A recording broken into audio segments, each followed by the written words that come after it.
Hello, everyone, and welcome back to the Moms Like Me podcast powered by Support Now. I am so thrilled to be able to invite Suzy Griswold to our podcast today. Suzy is the founder and leading of Healing Strong. She is an incredible mom and grandma and has so much wisdom to share with people around her own personal cancer journey and just in general, how to better show up for people when they're going through a hard time. And I really believe that Suzy challenges the norms and is really kind of normalizing a new way of approaching cancer. And so I'm so excited to welcome Suzy today. So Suzy, welcome to the podcast. Thank you, Jordan. So good to see you this way. Great to see you. Suzy, I would love for you, if you don't mind, to share a little bit more about your story. I think it's always very interesting to me to learn about what compels someone to go down a path like this, a path that for some would seem really heavy and challenging.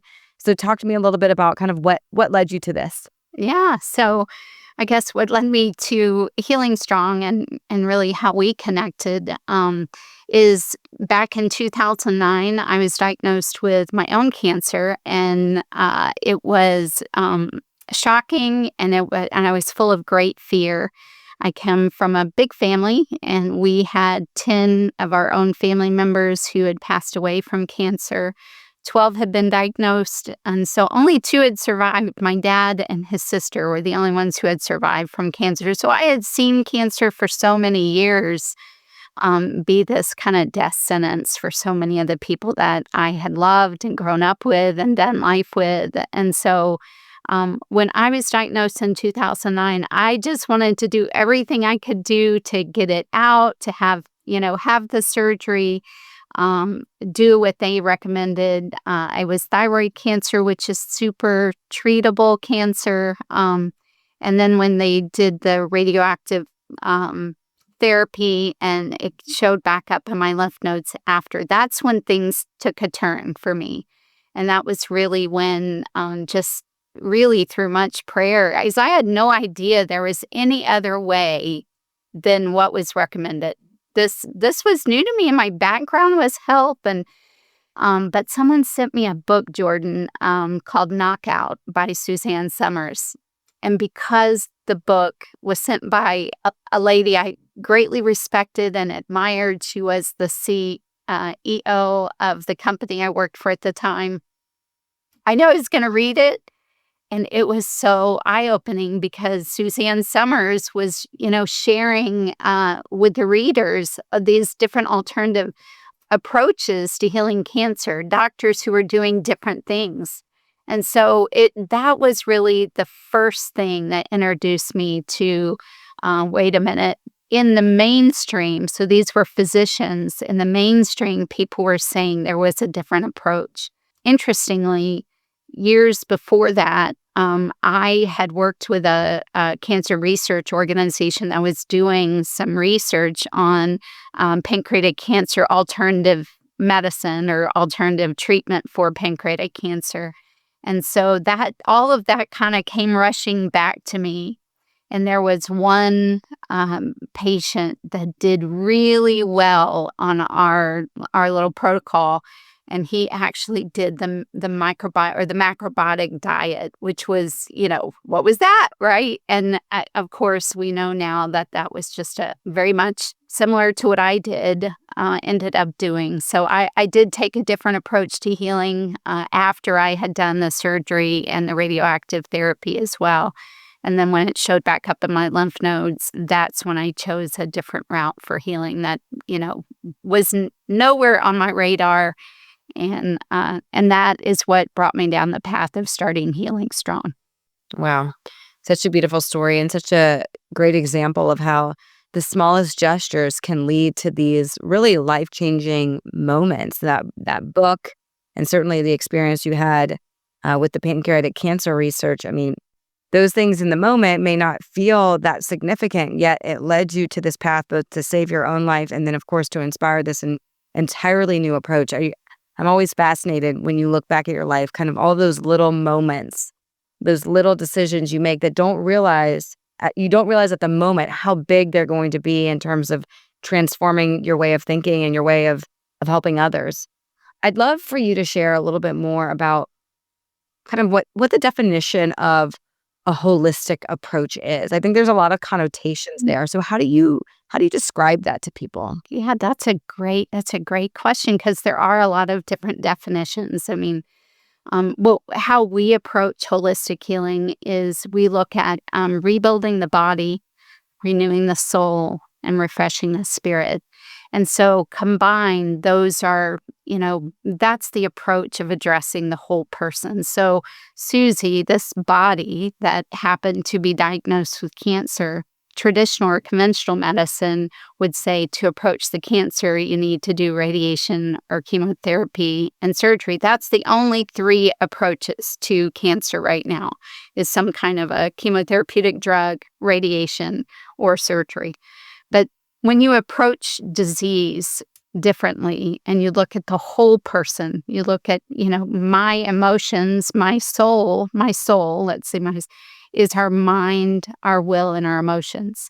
And all of that plays into our decision making, fear. A great example for me was I came into my diagnosis with so much fear. So much fear about cancer. Was I going to live to see my grandchildren? Was I going to live to see my boys graduate from high school? There was so many things that were creating a fight or flight response, and that impacts healing, very much impacts healing. Bitterness and unforgiveness impacts the body's ability to heal.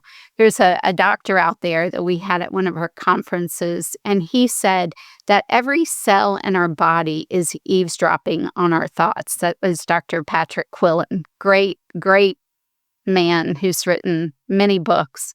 And I love that so much because when we think about just our cells at the cellular level and what we are not only feeding our physical body, but what are we feeding our soul? What are we putting in our mind? What kind of truths are we sitting on? And especially when you think about, coming into, as an adult, coming into a healing journey, which it's very much been a journey.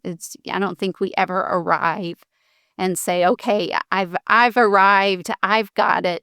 There's always something that I see that I can work on better, whether it's interpersonal relationships and, really growing in that area. And, just forgiveness. That was a big thing for me in my own, healing journey, is really learning to forgive and let go and not parking my mind in the past, but, learning to, wrap it up, pray and give it to God and move forward. I mean, that was a huge thing. So, and then of course, refreshing my spirit.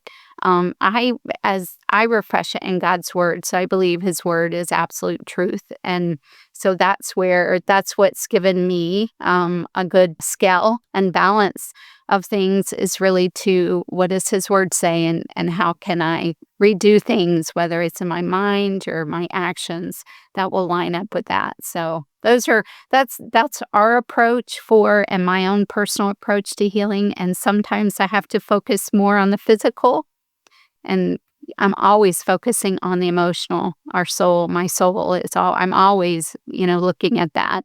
And then of course, refreshing my spirit daily is important too. What I love so much about what you're saying is it's so active.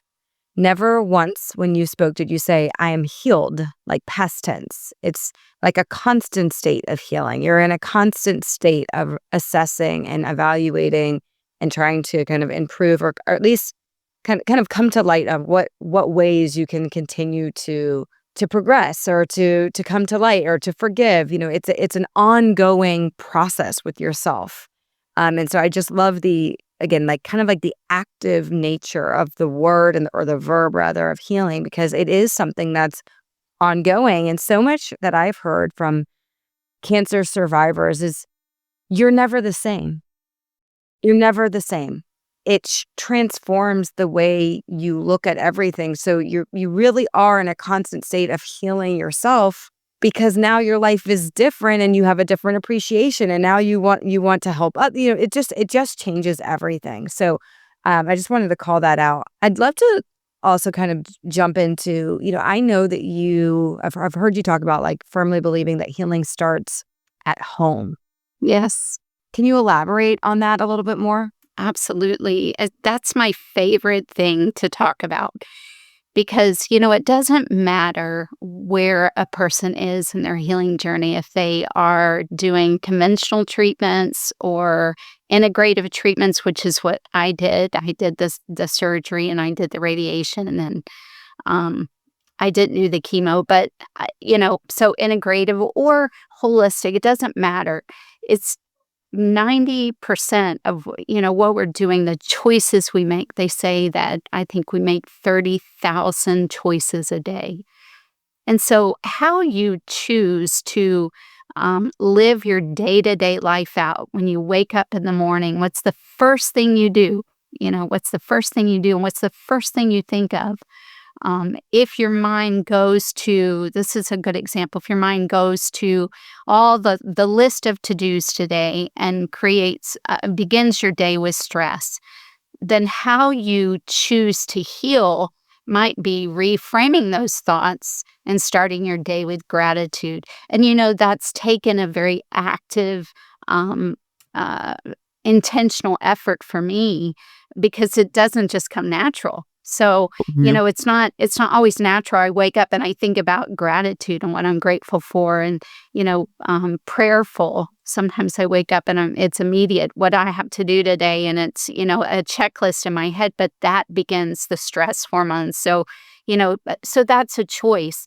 What am I going to do next? Am I going to drink water? Am I going to spend some time in the Word? What am I going to do for my next thing? And what am I having for breakfast? I'm either healing strong or healing wrong. Am I going to eat a candy bar and a bag of chips for breakfast, which is what I used to do. I would do a candy bar and a bag of chips. That's what I grew up on in high school. And I didn't do that always, but I there was never any consequences for what I put in my body. I didn't read the labels, and so healing strong at home is this premise that it doesn't matter what you're doing to heal. If you are seeing a conventional doctor, if you're seeing a holistic doctor, or you're just trying to live your life in a preventative manner. Healing strong at home means I choose today to do the best I can do, to be the best person I can be physically, emotionally, and spiritually. And that, like you said a few minutes ago, it's just intentional mindset and an intentional effort. And it takes work. So many Yeah. of us are not, we just kind of live and exist, and we don't think about these choices impacting our very being. Not most people don't. They don't think about that, especially when you get sick. That now you're just trying to get rid of the tumor. So many people with cancer, it's all about getting rid of the tumor, but they don't realize, wait a minute, I'm in a constant fight or flight response. How can I get rid of that? How can I reframe my thoughts? What are the words I'm speaking over my body, over my mind? What about my kids? What about my spouse? All of those things, you set the tone for your day. And what you do at home really does matter in the healing journey. Healing doesn't happen in the doctor's office. It really doesn't. It may help you, but that's not where it happens. So to the person that says, wow, this is amazing, but I'm so overwhelmed. How do I start? Well, I would encourage you to get connected. Just a shameless plug here, but to a Healing Strong group. Not shameless. Right? Which is, they're volunteers, peer-to-peer groups that are going through the same thing. So I would say the first thing is, what is it that you feel like you need to start with? Now, when you're faced with cancer, you need to figure out what your game plan is going to be. But in that game plan needs to be, how are you gonna rebuild your body, and what kind of foods you're gonna make. And so finding a protocol there is really important, and getting connected with a Healing Strong group would be a great starting point for that.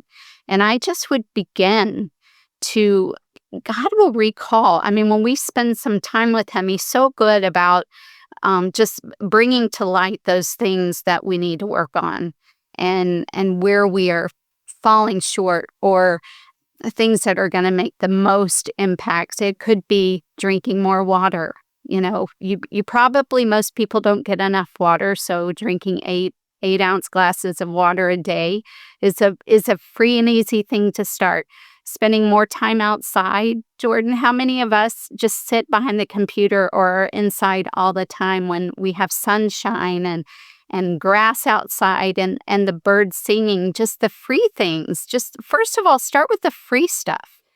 Start with the more water and being outside. And again, just to preface, if you have cancer, you got to get pretty aggressive. It's not just something that you can go, well, this week I'm going to drink a little more water this week and I might do a juice a day. Or no, you've got to really figure out what your next step's going to be to address the physical. But also we work with professionals who are helping people to untangle the emotional trauma and emotional things in their life. And I would say that's so important. Find a practitioner or a program that will help you through inner healing. That's not just sitting with a counselor and talking, but who's going to help you work through the inner healing and get you to freedom, to where you're no longer, staking an acre and a claim on what's happened in the past and it continues to come up, but that you can leave that there and turn around and walk forward in freedom. So, inner healing is so important as well. And then refreshing our spirit.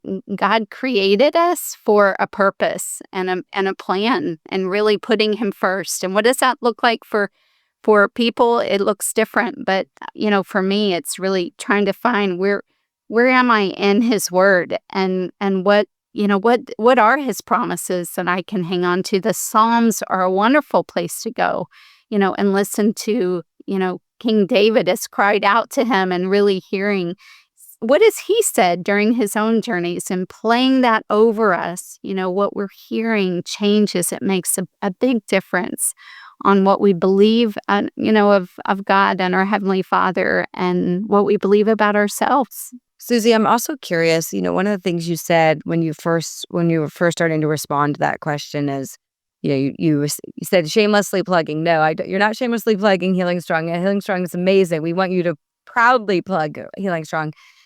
Talk to me in your own words about the power of support within your own family, support within these support groups, support within your own community.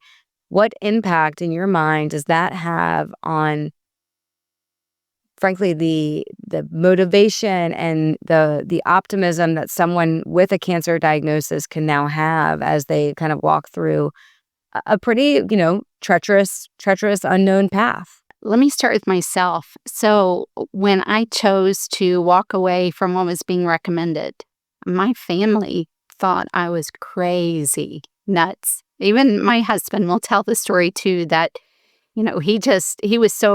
he was afraid for me, but he knew that I must have arrived at this decision well researched. And I did. And he knew that, because I'd wake him up in the middle of the night and say, honey, I got to share this with you. And, so he finally came around, and now, he's our biggest supporter. But, I didn't have the support. I was just kind of swimming upstream, and everyone else was going this direction, and I was heading this way. And so I remember when I would find someone who believed in the power of, I was a vegan for many years during this journey. And so, I didn't have a lot of vegans. I'm from Texas, grew up on barbecue and mashed potatoes and fried chicken. And, and that we live in the South, the food is great, a lot of gravy. And, so my way of cooking changed dramatically. And I had young kids that I had to cook for still, even in my own, changing my own habits. I still had to cook for them. So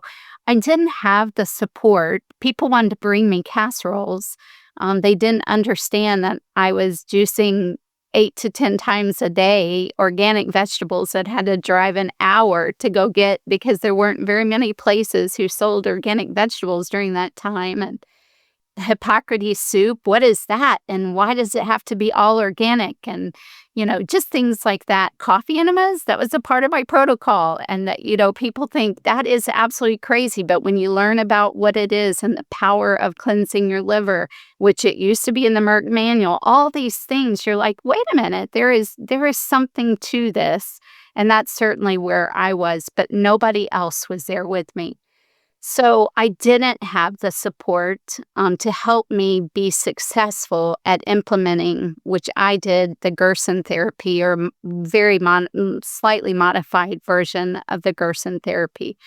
And so support for me would have been grand. I mean, it would have been a game changer for me to have a group that I could go to and, just talk about, and also learn from our groups. Healing Strong groups are very educational, and they're also very supportive. So, and we're very hands-on. So we do demonstrations, and we help people, not only talk about what's going on, but we want to educate them in the ways that are going to help them to heal strong moving forward, because it's a chore. It's a chore to change 50 plus years of habits, to now address this very serious disease process that's trying to take over our body. So for others now, Jordan, there are a lot of support groups out there, right? There are a lot of cancer support groups, and I'm not saying, any of those are not good. But when you sit around, you talk about your disease, and you don't talk about getting well, what that looks like, but you talk about your disease, you talk about the side effects of the treatments, and all that is it's supportive. People need to share where they're at, but we focus on healing and healing strong. And so we're going to teach you lessons that are going to show you very basic things that you can be doing. And we're going to talk about the emotional healing, and we're going to provide resources for you to do that. And we're going to get together, and we're going to go, do a field trip to the organic, farmers market. And so all of those things are part of our groups, on top of sharing the testimonies and the stories and loving people when we lose someone in our groups too, and we walk through grief. It's that support group to help each other walk through the grief as well. And so it's just a very unique, very important part of the healing process, especially when you are choosing to go a little bit different than perhaps what the doctor's office is telling you to do.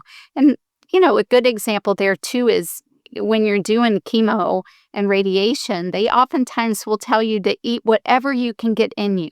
So I know people who go, great, I can get these sugar-packed, power bars and shakes in me. I remember my mom passed away of ovarian cancer, and my dad would go get her these, chocolate milkshakes from, the fast food place down the road, because that's what she could eat. And that's what her cancer cells were calling for too, is that, all of the glucose and sugar, that's what it needs. I mean, our cancer cells absorb that so much faster. So anyway, that's kind of a long answer, but that's what support does.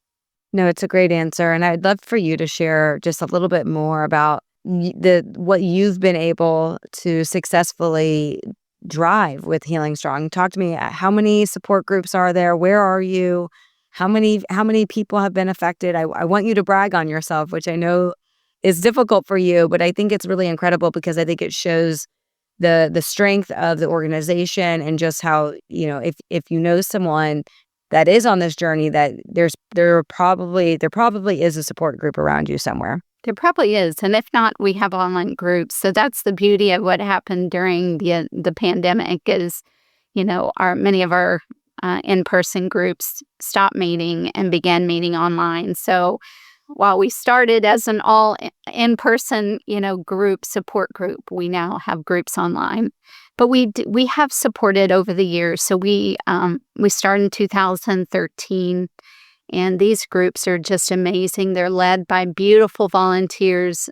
Jordan, many of them are cancer thrivers themselves. We have a lot of stage 3 and 4 advanced stage cancer people running these groups. So beautiful. Their experience, think about it. Think about that. Their experience and what they've been through, and overcoming the fear. And so that's the power of these support groups. And we do the training for these groups. We've probably supported over 700 groups in the last 10 years. Well, the groups haven't been going quite that long, but maybe 9 years. We've supported that many group leaders. These groups meet all over the country. We're in Canada. We're in several international countries.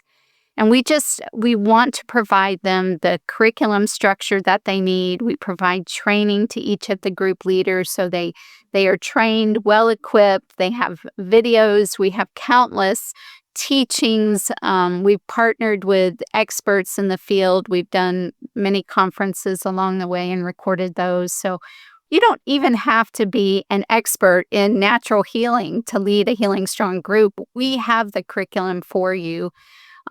We also have chaplains that are available to support our group leaders as well, because they're getting into the nitty-gritty of their community and ministering and supporting these individuals, these participants. Our groups run about, some are as few as 3 or 4. And we have some that meet and they have 100 in their group every time they come together. So, and they don't want to split up. They're like, no, we don't want to split up. So, they're still meeting in a large group meeting. Some of our groups are blended where they do both in person and online. And they're all different, Jordan. They're so different. We had, can I share a story with you of one of our groups? It's so sweet. Her name is Cheryl, and she's up in Canada. And Cheryl has a group that she's been doing. She started for herself. She needed support through her own journey. And so she began meeting with the Healing Strong group with all of her friends and people coming together really as a support to her, but more people are coming. And she ended up getting married recently, and they, it's so precious. Not long after that, a couple of months, we got pictures, and they had taken a lot of their family and friends on an overnight retreat. And I was trying to think, was it right after a wedding, like a honeymoon? I don't know that I have that part of the story right, but this is what they did. They took the group overnight on a retreat, and the kids were eating healthy lentils and loving the soup. What kids do that, right? And they all got up early in the morning and they had a time of fellowship together, and it was during the sunrise. So they all got, how many of them are up getting a sunrise unless we go on vacation, right? And I just thought about how beautiful she was teaching people to love those simple things of healing just by embracing, a retreat type thing, an overnight retreat with all of her friends from her Healing Strong group. And there's just countless stories of what's happening in these groups that are so unique and individual. In California, they went to a recording of one of the game shows together, and they all had such a great time doing that.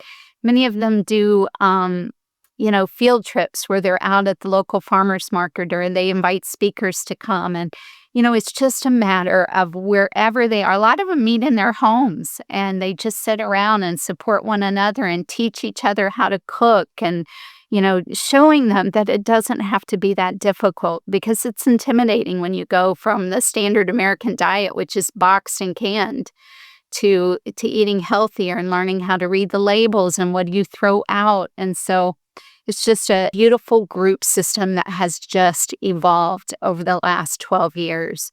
And we just couldn't be more proud of our group leaders and all the volunteers that make it happen. We are very small paid staff, and we have about 225 active groups right now that are meeting, that are supporting people all over the world. All over the world. We have an Italian group where the group leader actually translated our participant guide herself with a professional editor she knows, so that her group can have access. It was one thing for her to teach it, but it's another for her group to be able to read through it. So they have the participant guide in Italian, and she's, of course, it's available on our website at no charge. We have Spanish-speaking groups that are meeting. Wow. We have one other one, this is the last one I'll tell you about, but from California, they're our largest group, have been meeting a long time. And they recently, within the last couple of years, had men come together and say, you know what, we're a bunch of men, and a lot of us have prostate cancer, and we don't like talking about that with others. We want to start our own group. So this group has grown from just a handful of men meeting to, dozens of them are now meeting weekly. They come together weekly, supporting one another. They're there for each other in thick and thin, and they call themselves the Band of Brothers. So, Oh, yeah. it's incredible. And I could tell it's like each of these groups, they're like your children. Like, you're so proud to see them grow up and develop and evolve into their own kind of independence and their own personalities. I just think it's so wonderful, and you should be extraordinarily proud of what you've built and the impact that you've had on this community. And again, really transforming and pushing back on this idea that there's only one way to fight this. And I think it's incredibly admirable. Suzy, where can people find more information on Healing Strong should they want to learn more? So just go to our website, healingstrong.org, or if you're on Facebook, it's Healing Strong, and then Instagram is Healing Strong Official, I think. But we just really embrace, people that are looking to be participants, or if they want to start their own group, we'd love to help them get started, and then can get all the answers there at Healing Strong. Wonderful. Well, Suzy, I am so glad we got to do this. It was such a treat, and I know that so many people will be touched by what you've built, inspired by what you've built, and hopefully, again, this touches at least one person that gets connected with one of these groups or feels inspired to learn more or to research on their own, just to push back and find new ways of fighting this terrible disease. And I just, again, thank you for your leadership.